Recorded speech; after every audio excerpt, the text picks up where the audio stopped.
The ship called Horizon moved slowly through the darkness of space. It was small compared to the massive stations and warships that floated near the Nexus, the capital of the Galactic Council. Inside the ship, Captain Park J stood at the window and looked at the lights of 1,000 alien vessels. His heart beat fast, but his face showed nothing. He had trained for this moment his whole life.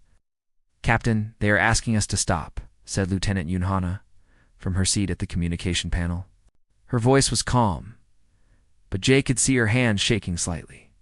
"They want to scan our ship before we go closer." "Let them scan," Jay said quietly. "We have nothing to hide. We come with gifts, not weapons." The Horizon carried no missiles, no bombs, no soldiers. Instead, it carried music, art, seeds from Earth's forests, and bottles of wine from old vineyards. It carried a message of peace, written in 200 human languages. It carried hope. For 300 years, humanity had wondered if they were alone in the universe. Then, 20 years ago, they found the answer. A damaged alien probe crashed on Mars and everything changed. Humans learned that the galaxy was full of life, thousands of species living under the rule of something called the Galactic Council. The Council had existed for 50,000 years. They controlled trade, war, and peace across the stars. Now, humanity wanted to join them. The scan finished, and a cold voice came through the speakers. "Human vessel, you may proceed to docking bay 7. Do not deviate from the assigned path. Any wrong movement will be seen as an attack." Hannah looked at her captain with worry in her eyes. "They do not sound friendly." "They do not know us yet," Jay replied. "Fear comes from not knowing. We will show them who we are." The Horizon docked, and Jay walked down the ramp with Hannah beside him. The air inside the Nexus smelled strange, like metal and flowers mixed together. Alien guards stood everywhere, watching them with eyes of different colors and shapes. Some had scales, some had fur, some had no faces at all. Jay kept walking. He smiled at every guard he passed. They were taken to the council chamber, a massive room that could hold 10,000 beings. Today, it held only the highest members of the council, sitting on floating platforms that circled the center stage. Jay was told to stand in the middle, alone, under lights so bright they made his eyes water. Counselor Veth spoke first. He was tall and thin, with a body like an insect and eyes that reflected no light. His voice was sharp and cold. "So, you are the human, the creature from the small blue planet." "I am Captain Park J," he answered clearly. "I come as a representative of Earth and all her people. We bring gifts and a message of friendship." Laughter filled the chamber. It came from many mouths, many throats, many beings who found the idea of friendship with humans very funny. Veth raised one of his long arms, and the laughter stopped. "Friendship," he repeated, as if the word tasted bad. "Little creature, do you know how old this council is? We were building empires when your ancestors were living in caves. We have seen species rise and fall like dust in the wind. And you come here asking for friendship?" Jay did not look away. "Yes, we ask for nothing more than a chance. A chance to learn, to trade, to grow alongside you. We know we are young. We know we have much to learn. But we believe that every species, no matter how small, has something to offer." Another counselor spoke. A being with gray skin and forearms named Emir. His voice was softer than Viet's. "What do you want from us, human?" "Be specific." "Observer status," Jay said. "The lowest level of recognition. We do not ask to vote. We do not ask for power. We only ask to watch, to listen, and to prove ourselves worthy over time." Silence fell over the chamber. Some of the counselors looked at each other. Observer status was nothing. It was given to species that had just learned to fly between stars. It meant almost nothing in terms of power or rights. Yet even this small request seemed to anger Veth. "You dare," Veth hissed. "You dare come to our hall, uninvited, and ask for status? You have not earned the right to breathe our air, let alone sit among us." Jay stayed calm. "I apologize if we have broken any rules. We did not know we needed an invitation. The probe we found did not come with instructions. We simply followed the signals and found you. If we have done wrong, Tell us, and we will do better." But Veth was not listening. He turned to the other counselors. "This is what happens when we let young species wander free. They become arrogant. They think they can walk into our home and demand things. I say we teach them a lesson." The vote was quick. One by one, the counselors raised their hands against humanity. Only Amir hesitated, but in the end, even he voted no. The motion failed. Humanity was denied even the smallest recognition. Jay bowed his head. "I understand. We will leave in peace and hope that one day you will see us differently." He turned to walk away, but Veth's voice stopped him. "You will not leave." Guards seize him. Hannah screamed from the observation deck above. "No, he has done nothing wrong." But the guards were already moving. They grabbed Jay's arms and forced him to his knees. He did not fight. He did not shout. He looked up at Veth with eyes that held no fear, only sadness. "You are making a mistake," Jay said quietly. Veth smiled.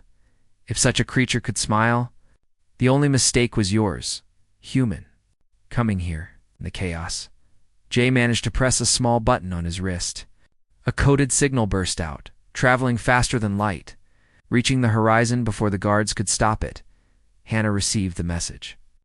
3 words appeared on her screen. Protocol Omega.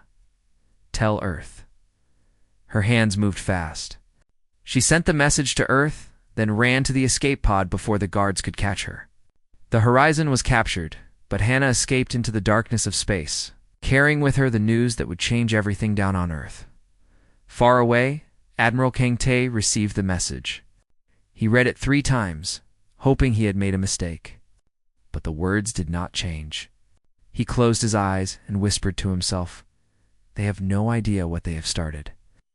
The stars continued to shine, cold and silent as they always had. But somewhere in the darkness, something was beginning. Something that the Galactic Council, in all their 50,000 years of wisdom, had never expected. A species that would not kneel 2 days past. Captain Park J sat in a small dark cell deep inside the Nexus. The walls were cold metal. The only light came from a thin line in the ceiling. They had taken his uniform and given him gray clothes that did not fit. They had taken his shoes. They had taken everything except his dignity, and that they could not take. A guard came to his cell, a creature with 6 legs and a face full of tiny eyes. "The Council will see you now, human. Your trial begins." Jay stood slowly. His body hurt from sleeping on the hard floor, but he did not show it. "Trial? What am I charged with?"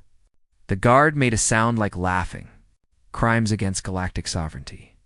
You entered Council space without permission. You spoke to the Council without invitation.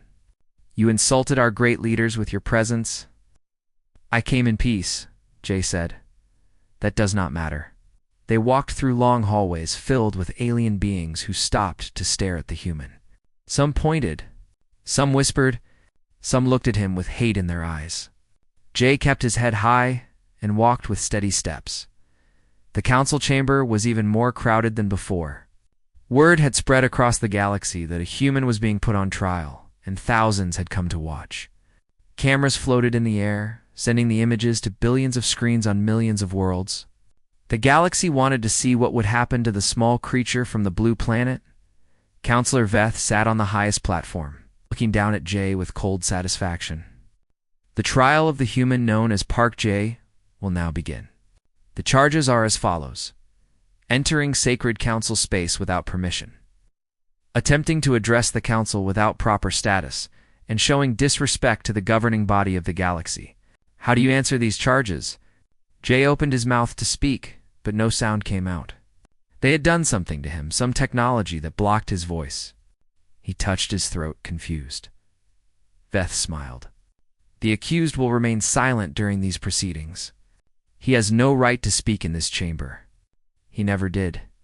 From somewhere in the crowd, a voice called out. It was Mola, the amphibian observer who had watched Jay's first appearance with sympathy. This is not justice. Every being has the right to defend themselves. This trial is a mockery. Veth waved his arm, and guards moved toward Mola. Remove that one from the chamber. He forgets his place. Mola was dragged away, still shouting about justice and fairness. But no one else spoke up. No one else dared. The trial lasted only 30 minutes. Witnesses were called, all of them council members who spoke about how dangerous humans were, how they could not be trusted, how they needed to be taught a lesson. No one spoke in Jay's defense. No evidence was presented. No truth was needed. The verdict came quickly. Guilty on all charges. Veth stood and raised his arms to silence the crowd. The sentence for crimes against galactic sovereignty is death by molecular disintegration. The execution will take place immediately, here, in this chamber, so that all may witness the fate of those who dare to challenge the council. Far away. On Earth, President No Sung sat in a dark room with his closest advisors. They watched the trial on a large screen, unable to do anything but witness. General Beekday stood beside the president, his old face twisted with anger and grief. He had known Jay since the captain was a young cadet. He had trained him, mentored him, believed in him. "We have to do something," Day said through clenched teeth. Sung shook his head slowly. "There is nothing we can do. Not now. Not yet." On the screen, guards brought Captain Jay to the center of the chamber. A large machine rose from the floor, a device that would tear apart every molecule in his body in less than a second. The crowd watched in silence. Some of them looked excited. Some looked curious. Very few looked troubled. Jay stood before the machine with his back straight.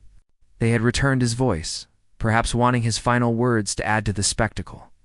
He looked up at the council, at the thousands of alien faces watching him, at the cameras that would carry his image across the stars. "I want to say something," he said. His voice was clear and strong. "I came here in peace. I came with hope in my heart and gifts in my hands. I wanted nothing more than to shake hands with new friends, to learn about your worlds, to share the beauty of mine. I was not your enemy. I was not a threat. I was just a man from a small planet who believed that the universe could be a place of kindness." He paused and looked directly at Veth. "You have chosen to kill me. That is your right, I suppose. You are strong, and we are weak. That is how the galaxy works. But I want you to remember this moment. Remember my face. Remember my words. Because I came in peace, but my people will come differently." Veth laughed. "Your people? Your people are nothing. A handful of ships, a handful of soldiers, a handful of years in space. What can they do against us?" Jay smiled then, a small, sad smile. "You will find out." The machine activated. A bright light filled the chamber. When it faded, Captain Park Jay was gone. Not a trace of him remained. The crowd made sounds of approval, of satisfaction, of relief. The human problem had been solved, but on Earth, something different was happening. President No Sung stood up slowly from his chair. His face was pale, but his eyes burned with something that his advisors had never seen before. He walked out of the room without saying a word, and they followed him to the great hall where the United Assembly waited. The hall was full of representatives from every nation on Earth. They had all watched the execution. They all knew what had happened. They waited in silence for their president to speak. Sung walked to the podium and stood there for a long moment, looking out at the sea of faces. When he finally spoke, his voice was quiet but carried to every corner of the room. "They have killed him," he said. "They have killed our envoy. A man who went in peace, who carried no weapons, who asked only for friendship. They have killed him and shown his death to the entire galaxy as entertainment." He paused and his hands gripped the podium until his knuckles turned white. "We sent our best. We sent our brightest. We sent a man who believed in the goodness of all beings, no matter their shape or color or home. And they murdered him in cold blood, without trial, without justice, without mercy." The hall was completely silent. No one moved. No one breathed. "They think we are weak," Sung continued. "They think we are children who will cry and hide. They think we will be afraid. But they are wrong. They do not know us. They do not know what we become when our family is hurt. They do not know what sleeps inside the human heart." He looked up, and now there were tears in his eyes. But his voice did not shake. Recall all diplomatic channels. Close all communications with the Council.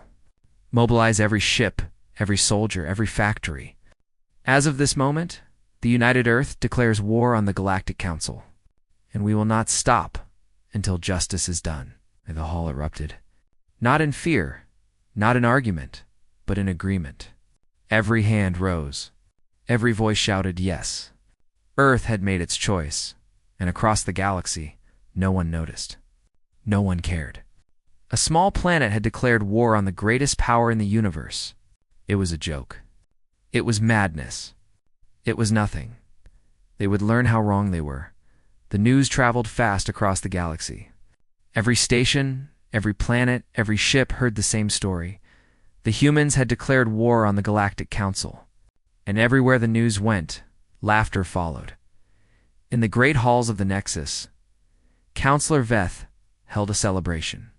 He stood before thousands of guests, raising a glass of purple liquid that sparkled in the light. To the humans, he shouted, "The funniest species in the galaxy. They have 100 ships, and they think they can fight us." The crowd laughed and drank. Musicians played. Dancers performed. It was the greatest joke they had heard in centuries. "How many ships do we have?" someone asked. 3 million, another answered. 3 million warships, and the humans have 100. It would take us longer to travel to their planet than to destroy them. More laughter. More drinks. The party lasted for 3 days. On a trading station far from the Nexus, Ambassador Pela heard the news differently. She was a trader from a neutral species, with 4 arms and skin the color of sand. She had visited Earth twice before, buying their strange foods and beautiful fabrics. She had liked the humans. They were polite, hard-working, and honest in their deals. When the other traders laughed about the war, Pela did not join them. She sat quietly in a corner, thinking about the humans she had met, thinking about the look in their eyes when they talked about their home, their families, their hopes. There was something in those eyes that the other species did not understand, something deep and dangerous. "You are not laughing," said a trader beside her. "No," Pela replied. "I am not." "Why?" "It is funny. The humans are going to be destroyed. Their little planet will burn, and the Council will forget they ever existed." Pela shook her head slowly. "You do not know them like I do. I have seen their factories, their cities, their people. They work without rest. They build without stopping. They solve problems that would take other species generations to understand. And when they are angry, truly angry, they become something else entirely." What can they become? They are small. They are weak. They have no claws, no scales, no natural weapons. "That is what makes them dangerous," Pela said quietly. "They have no natural weapons, so they build weapons. They have no claws, so they make machines with claws. They have no scales, so they create armor harder than any scale. Everything they lack, they create. Everything they need, they invent. And right now, they need revenge." She stood up and walked away, leaving the trader confused and slightly worried. On Earth, the laughter of the galaxy could not be heard. The humans were too busy. Every factory switched to war production. Every scientist worked on new weapons and new ships. Every soldier trained twice as hard as before. Sleep became a memory. Rest became a luxury no one could afford, in a secret shipyard hidden inside an asteroid belt. Chief Engineer OQ unveiled his greatest creation. He was a small man with gray hair and tired eyes, but when he talked about his work, those eyes came alive. "This is the Shadow-class destroyer," he said, showing the design to Admiral Kangtae and his officers. "It uses phase-step technology. Instead of flying through space like normal ships, it folds space around itself and steps through. One moment here, the next moment somewhere else. No warning, no signal, no trace." Admiral Tay studied the design. "How did we develop this?" "We have only been in space for 20 years, Q smiled slightly. "We learned from the crashed probe, but we improved it. The aliens use similar technology, but ours is better, faster, more accurate, and completely invisible to their sensors. How many can we build? In 6 months? 500? In a year? 2,000. Tay nodded slowly. Build them all. And tell no one. In another part of Earth, Commander Shinbora presented her battle strategy to the military council. She was young, only 32 years old, but her mind worked faster than anyone else in the fleet. She had studied every war in human history, every battle, every victory, every defeat, and she had found a pattern. We cannot fight them directly, she explained, pointing at maps and charts. They have 3 million ships. Even if we build 10,000, we cannot win a straight battle. So we will not fight a straight battle. Then what do we do? Asked General Beakday. We become ghosts, Bora answered. We strike where they do not expect. We destroy their supply lines, their fuel depots, their communication relays. We make them blind and hungry. We make them afraid. And then, when they are weak and confused, we strike their heart. That could take years. It will take as long as it takes. Captain Park J waited 2 days for his trial. We can wait 2 years for our revenge. The room was silent. Then, one by one, the generals nodded their agreement. Months passed. The galaxy continued to laugh. Counselor Veth gave speeches about how the human threat would be crushed as soon as the council bothered to send a fleet. Why hurry? The humans were not going anywhere. They were trapped on their little blue planet, waiting to die. But strange things began to happen. A supply convoy carrying fuel to outer council stations disappeared. No distress signal, no debris, nothing. The council assumed pirates were responsible. A communication relay went dark. Then another. Then 5 more. Technical failures, the council said. Old equipment breaking down, a fuel depot exploded. An accident, clearly. These things happened. Ambassador Pela watched these reports from her trading station. She noticed something that others missed. All the incidents happened along the same path. A path that led from the outer edges of the galaxy toward the Nexus. Something was coming. Slowly and silently, like a knife through the darkness, she sent a message to her people. Leave council space. Go far away. Do not come back until this is over. Her people asked why. She had only one answer. The humans are coming. And they are not coming to talk. Earth. The first wave of shadow destroyers launched from their secret shipyards. They flew in complete darkness, with no lights, no signals, no heat signatures. Their crews ate cold food and spoke in whispers. They had one mission. Make the galaxy afraid. Lieutenant Yoon Hannah, who had escaped from the Nexus with the warning that started the war, commanded the lead ship. She had volunteered for the most dangerous missions, the ones closest to enemy territory. When asked why, she always gave the same answer. I watched them kill him. I was there. I owe him this. As her ship slipped into enemy space, she looked out at the distant stars and whispered to herself, We are coming, Captain. We are coming. The galaxy did not see them. The galaxy did not hear them. The galaxy continued to laugh at the foolish humans and their impossible war. They would not be laughing much longer. 6 months after Earth declared war, the galaxy stopped laughing. It started with rumors. Stories told in whispers on space stations and trading posts. Stories about ships that disappeared without a trace. Stories about strange coins found floating in the wreckage. Stories about ghosts. Captain Li Wu commanded the destroyer ghost of J, named in honor of the fallen Envoy. His ship was one of the first Shadow-class vessels, and his crew was among the most skilled in the human fleet. They had been in enemy space for 4 months now, striking and vanishing like smoke in the wind. Tonight, they hunted a convoy.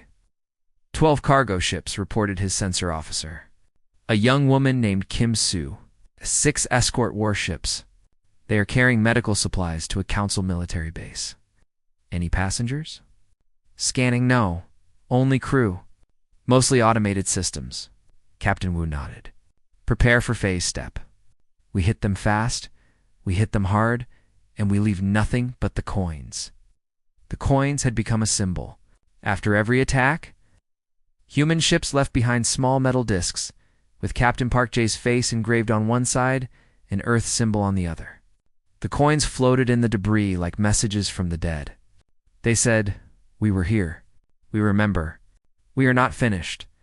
The ghost of J stepped through folded space and appeared directly above the convoy. Before the alien ships could react, human weapons fired.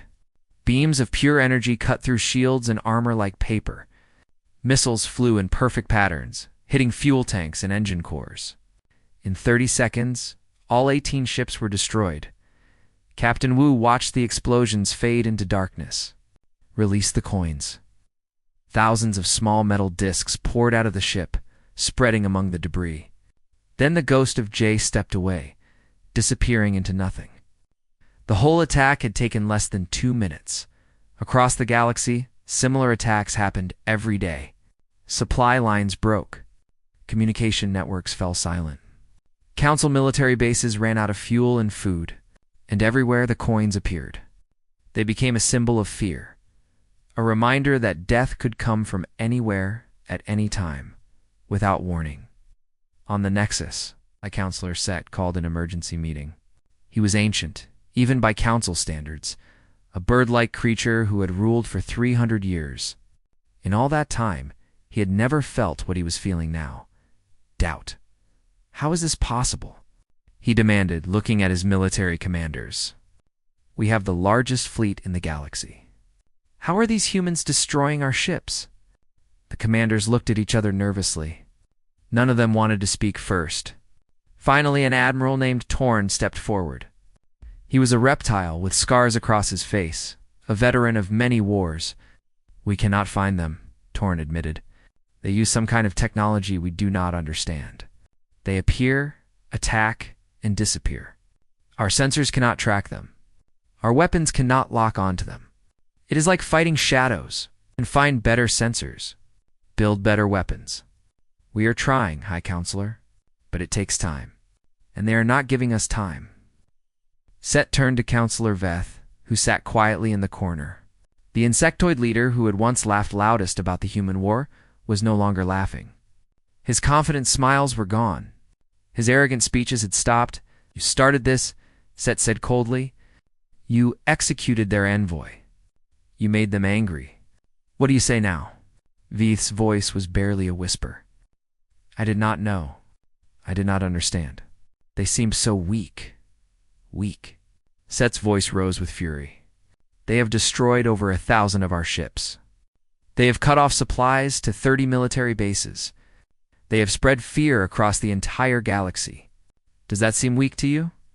No one answered. On Earth, Dr. Imuna studied reports from the front lines with growing satisfaction. She was a xenopsychologist, an expert in understanding alien minds. The military had brought her in to find weaknesses in the Council species, and she had found many. "They have not fought a real war in 10,000 years, she explained to President No-Sung and his advisors. "They have police actions, border disputes, small conflicts. But nothing like this. Nothing that threatens their existence. They have forgotten what fear feels like. And now they are remembering." "Can they recover?" Sung asked. "Eventually, yes. They have more resources than us. More ships, more soldiers, more everything. If we give them time, they will adapt. They will learn to fight us. But right now, they are confused and scared. They do not know how to respond. This is our window." Commander Shinbora nodded from her seat at the table. "Our attacks are working. Their supply lines are broken. Their communication networks are damaged. Their fleet is scattered, trying to protect every possible target. But we need something bigger. Something that will break their spirit completely." Admiral Kong Tae spoke up. "High Counselor Set is sending a massive fleet to Earth. 500 warships. They left the Nexus 3 days ago. They think overwhelming force will end this war quickly." "At 500 ships," Bora said thoughtfully. "All in one place. All traveling together." The room fell silent as everyone understood what she was suggesting. "Can we do it?" President Soong asked. F2, Bora replied. If we let them reach Earth, we lose. This is our chance to show the galaxy that no force is strong enough to save them. The plan was bold, perhaps insane. 200 human destroyers would intercept the Council fleet in deep space, far from any help. They would attack from all directions at once, using phase-step technology to appear and disappear like nightmares. They would strike and run, until nothing remained. Lieutenant Yun Hana volunteered to lead the assault. She stood before her crew and spoke simply.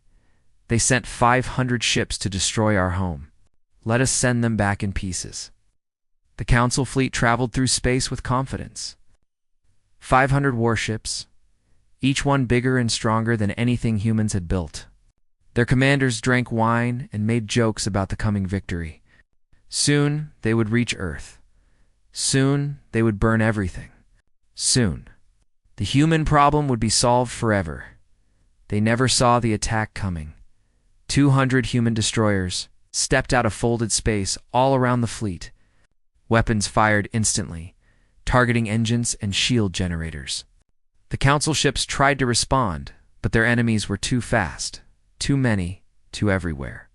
Every time they locked onto a human ship, it disappeared and reappeared somewhere else. The battle lasted 6 hours. When it ended, all 500 Council warships were destroyed. Not one human ship was lost. And among the floating debris, thousands of coins tumbled slowly through the void, reflecting the distant starlight. When the news reached the Nexus, High Counselor Set collapsed in his chair. His advisors rushed to help him, but he waved them away. He sat alone in his chambers, staring at nothing, trying to understand how everything had gone so wrong. A small planet, a young species, 100 years in space, and they had just destroyed the greatest fleet the Council had sent in 10,000 years, for the first time in his long life. High Counselor Set felt something he had never felt before, the cold, creeping certainty that he might lose. And in the darkness of space, the human fleet began its final journey, toward the Nexus, toward justice. Toward the end of everything the galaxy had known. The silence before thunder was over. The storm was coming. 1 year after, Captain Park J was executed. The human fleet arrived at the Nexus.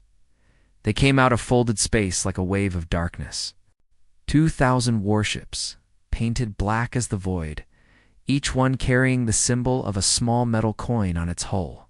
They appeared all at once, surrounding the great station from every direction, blocking every escape route, cutting off every hope of rescue. On the Nexus, alarms screamed through every corridor. Alien beings ran in panic, searching for shelter that did not exist. Military officers shouted orders that no one followed, and on the highest platform of the Council chamber, High Counselor Set watched the human fleet on a massive screen and felt his heart stop beating. "How many ships?" he asked weakly. 2,000, his aide answered. "Maybe more. They are blocking our sensors. We cannot get an exact count. And our defenders? 300 warships. Some damage from recent battles. We called for reinforcements, but they are scattered across the galaxy. No one can reach us in time." Set closed his eyes. 300 against 2,000, and these were not ordinary enemies. These were the ghosts who had haunted the galaxy for a year, destroying everything they touched. Admiral Kung Tae's face appeared on every screen in the station. He sat in the command chair of his flagship, the Vengeance, with the calm expression of a man who had waited a long time for this moment. "People of the Nexus," he said, "1 year ago, you executed Captain Park J in this very station. He came to you in peace, with gifts and open hands. He asked only for friendship, and you killed him. You killed him and broadcast his death across the stars as a warning to others." He paused, letting his words sink in. "Today we answer that warning. We are not here to conquer. We are not here to enslave. We are here for justice. High Counselor Set, Counselor Veth, and all who voted for Jay's death will surrender themselves to human custody. The Council will be dissolved. A new government will be formed, one that respects all species, no matter how young or small. These are our terms. You have 1 hour to accept. The screen went dark.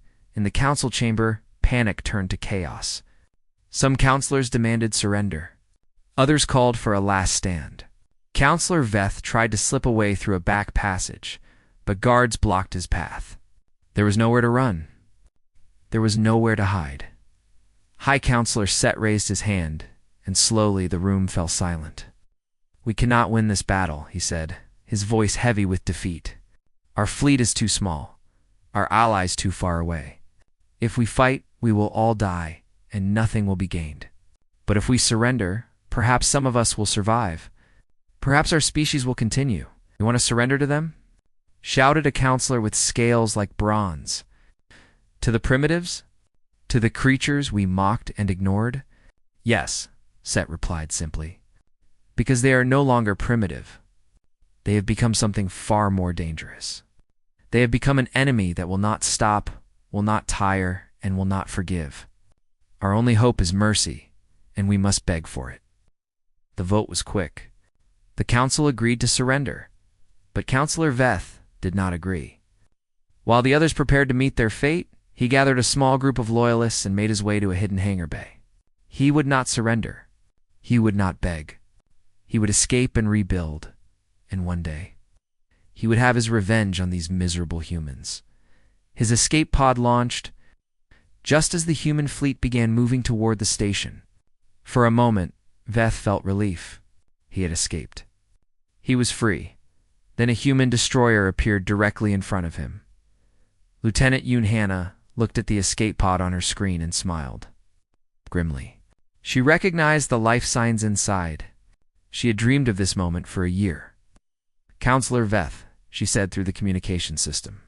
"I am Lieutenant Yoon Hannah of the Earth Navy. I was with Captain Park Jae when you arrested him. I watched you mock him, humiliate him, and murder him. And now I am watching you try to run away like a coward." Veth's voice came back high and frightened. "Please, I will do anything. I will give you information, secrets, anything you want. Just let me go." "You want a bargain?" Hannah's voice was cold as ice. Captain Jae tried to bargain. "He offered friendship, and you gave him death. Now I offer you the same. The destroyer's weapons powered up." Veth screamed, "You cannot do this. This is murder. This is wrong." Hannah thought about that for a moment. Then she thought about Captain Jae standing alone in the council chamber, facing death with dignity, speaking his final words without fear. "He came in peace," she said quietly. "We came differently." The weapons fired. The escape pod exploded into 1,000 pieces, and among the debris, a single coin floated slowly through the void. On the Nexus, the surrender proceeded without further resistance. Human soldiers landed and took control of key positions. Council members were arrested and placed in holding cells.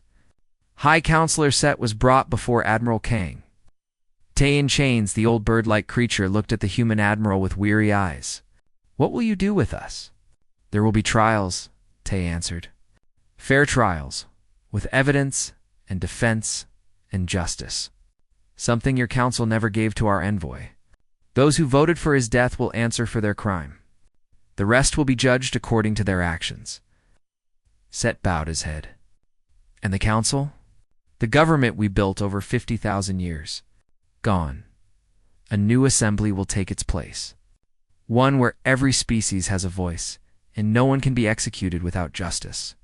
We did not come to destroy, we came to change." Later that day, President No-sung arrived at the Nexus. He walked through the same corridors that Captain Jae had walked a year ago, past the same guards into the same chamber. But this time, the platforms were empty, and the audience was human soldiers standing at attention. Sung walked to the exact spot where Jae had stood during his execution. He looked up at the empty platforms and spoke, his words carried across the galaxy by cameras that watched from every angle. "We did not want this war," he said. "We did not seek this victory. We came to the galaxy with hope in our hearts, believing that reason and kindness could overcome fear and pride. We were wrong. The council taught us that some listen only to strength, and so we became strong. He paused, his eyes glistening with tears. Today, we remember Captain Park J, a man who believed in peace, who died with dignity, who gave us the words that carried us through the darkest days.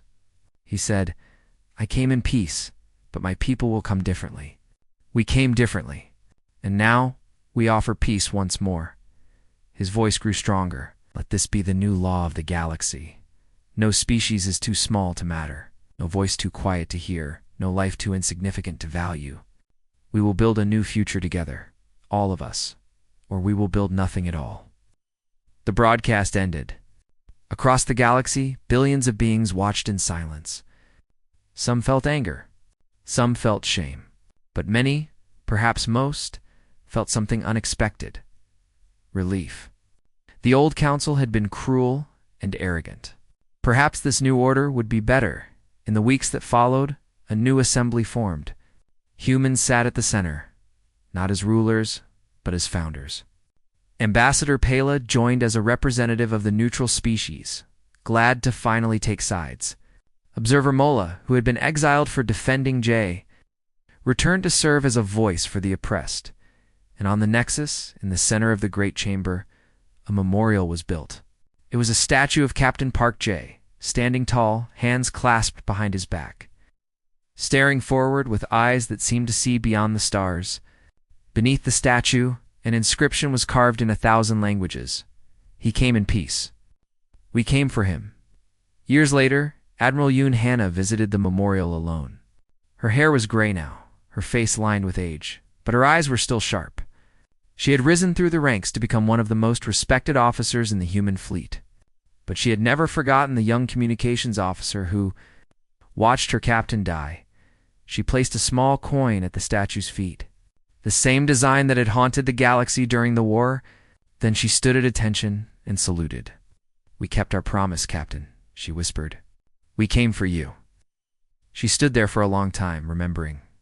Then she turned and walked away, leaving the coin behind, across the galaxy. Parents told their children stories about the humans, stories about a species that came from a small blue planet who asked only for friendship and received death instead.